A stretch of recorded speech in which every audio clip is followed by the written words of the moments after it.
नमस्कार. आज मी तुम्हाला लाईट लँग्वेजविषयी काही सांगणार आहे. लाईट लँग्वेज ही एक बहुआयामी आणि कंपनात्मक संवादाची पद्धत असून तिला आत्म्याची भाषा मानले जाते. ही प्रचलित बोलल्या जाणाऱ्या किंवा लिहिल्या जाणाऱ्या भाषांच्या मर्यादांना ओलांडते आणि व्यक्तीला आपल्या उच्च चेतनेशी, स्पिरिट गाईडशी किंवा इतर सूक्ष्म ऊर्जा क्षेत्रांशी जोडणाऱ्या ध्वनी, शब्द किंवा चिन्हांच्या स्वरूपात व्यक्त होऊ देते.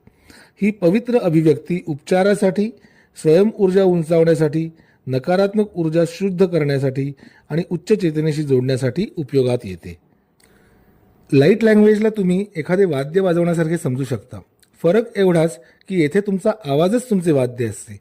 ही भाषा पारंपरिक अर्थाने समजण्यासाठी नसून यात विशिष्ट शब्द किंवा व्याख्या नसतात. ती वारंवारता, कंपने आणि ऊर्जा यांच्या माध्यमातून संवाद साधते. ही अशी अनुभूती आहे जी बुद्धीने समजण्यापेक्षा हृदयाने आणि ऊर्जात्मक पातळीवर जाणवते. जसे संगीत ऐकताना आपण भावनिक किंवा ऊर्जात्मक परिवर्तन अनुभवतो, तसेच लाईट लँग्वेजही अनुभवातूनच समजते. लाईट लँग्वेज पारंपरिक शिक्षणातून शिकायची नसते. ती अंतर्मनातून आध्यात्मिक किंवा ऊर्जात्मक देणगी म्हणून सक्रिय होते. तिचे जागरण हे अंतर्गत आध्यात्मिक तयारी आणि बाह्य ऊर्जात्मक सहाय्य यांच्या संयोगातून घडते. ही ऊर्जा कोडसारखी आहे जी थेट आत्म्याशी आणि डीएनएशी संवाद साधते आणि मनाच्या मर्यादा ओलांडते.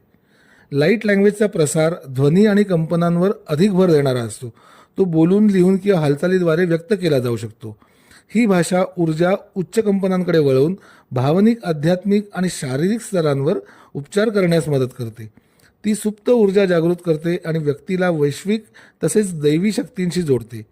अनेक लाईट लँग्वेज साधक विविध विषयांवर, विशेषतः उपचारांवर लक्ष केंद्रित करून सोशल मीडियावर व्हिडिओ शेअर करतात.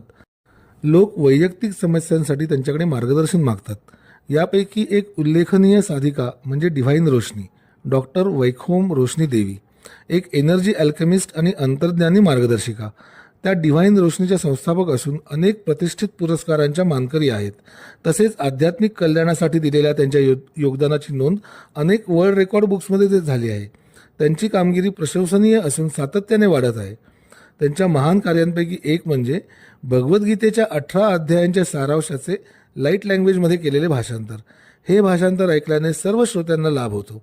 भगवद्गीता, ज्याला सॉन्ग ऑफ द डिव्हाइन असेही म्हटले जाते, ही अनादी कालापासूनची ज्ञानसंपन्न ग्रंथरचना असून ती मानवजातीसह सर्व सजीवांना शांती, आनंद आणि चेतनेची उंची प्रदान करते.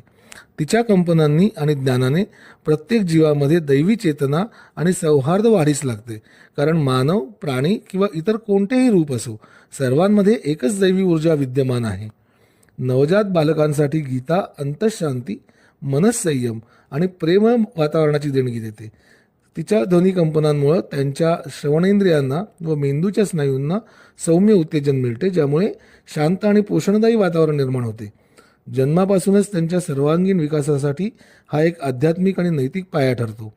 मी डिव्हाइन रोशनी यांना त्यांच्या भावी कार्यात अखंड यश लाभो अशी मनःपूर्वक शुभेच्छा देतो. परमेश्वर त्यांच्यावर आपली कृपावृष्टी सतत करीत राहो आणि सर्वांच्या कल्याणासाठी ते हे महान कार्य अविरतपणे करत राहोत अशी ईश्वरचरणी प्रार्थना. धन्यवाद.